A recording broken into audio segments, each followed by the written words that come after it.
Hands-off pa rin si PBBM sa issue ng impeachment complaint laban kay Vice President Sara Duterte. Pero ang Pangulo, tila may pasaring sa lider ng Senado na bumoto para i-archive ang reklamo laban sa Vice Presidente. Narito ang Agenda Weekend Report ni Ivy Reyes. Tila may laman ang biro ni President Bongbong Marcos sa Malacanang Palace nitong August 14. Senate President Cheese Escudero and the honorable members of the Senate who are apparently now applying to be included in the Supreme Court. Nagkaroon lang ng autonomy. Gusto niyo na mag-Supreme Court. Paano naman? How will Cheese pass his legislation?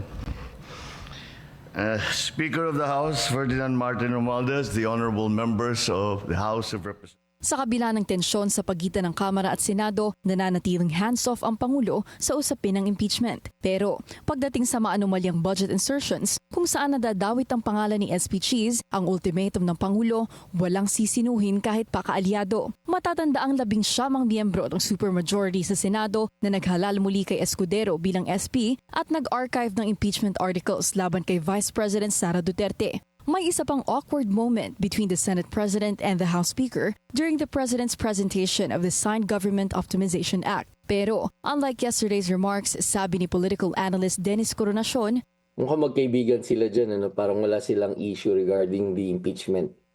At saka parang di sila kasi I remember there were, tama, may reaction si Senate President Cheese Escudero na kumbaga man the other chamber is out to demolish his reputation.